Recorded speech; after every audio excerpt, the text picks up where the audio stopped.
Hi friends, welcome to my channel. இன்றைக்கி நான் சிகப்புத்தண்டு கீரை எடுத்து வச்சுருக்கேன். பாருங்கள், இது நல்ல தண்ணியில் 3 தடவை மஞ்சள் எல்லாம் போட்டு அலாசி எடுத்துக்கோங்க. ஏன்னா இதில் இருக்க சிறு சிறு பூச்சிகள்லாம் செத்து போயிடும். அதனால தான் நான் இதை அலாசி எடுத்திருக்கேன். இது உடம்புக்கு ரொம்ப நல்லது, நார் சத்து நிறைந்தது. வாரத்தில் ஒரு முறையாவது இந்த கீரையை சேர்த்துக்கோங்க. இப்போ இதுக்கு தேவையானது பெரிய வெங்காயம் 2 கட் பண்ணி வச்சுருக்கேன். பச்சை மிளகாவிலேயே நல்லா பழுத்த மிளகா கட் பண்ணி வச்சுருக்கேன். ஜீரகம். வாங்க எப்படி பண்ணுறதுன்னு சொல்லி பார்ப்போம். பாருங்கள், இந்த கீரையை நல்லா குட்டி குட்டியாக கட் பண்ணி வச்சுக்கோங்க இந்த மாதிரி. அப்போ ஃப்ரை பண்ணுறப்போ உங்களுக்கு சீக்கிரம் குக் ஆயிரும்.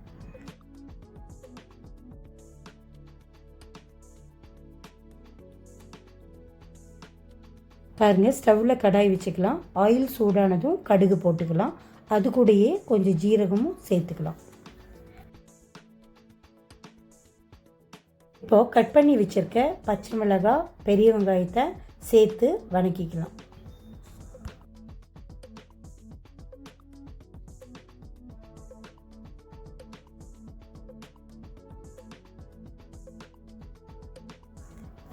இப்போது நம்ம கட் பண்ணி வச்சுருக்க கீரையில் சேர்த்துக்கலாம்.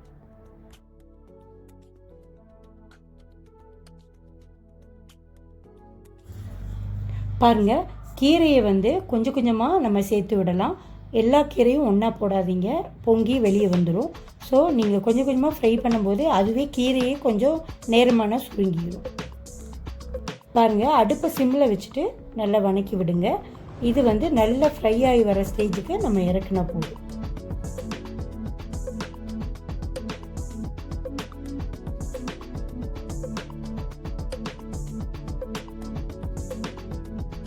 கீரை நல்லா வதங்கிட்டு இருக்கு.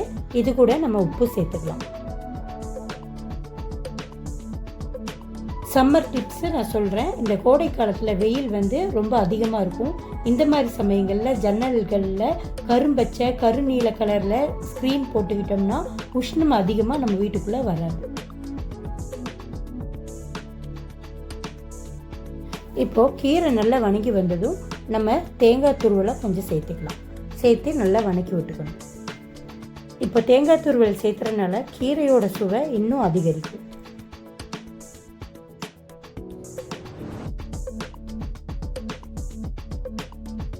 இந்த கீரை பொரியல் உங்களுக்கு ரொம்ப பிடிச்சிருக்கும்னு நினைக்கிறேன். இதை கண்டிப்பாக வீட்டில் பண்ணி கொடுங்க.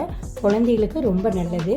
இந்த வீடியோவை நீங்கள் கண்டிப்பாக லைக் பண்ணுங்கள், ஷேர் பண்ணுங்கள், எங்கள் சேனலுக்கு சப்போர்ட் கொடுங்க. மறுபடியும் உங்களை சுவையான ரெசிபியோடு மீட் பண்ணுறேன். Until then, it's bye from BAFACAMS.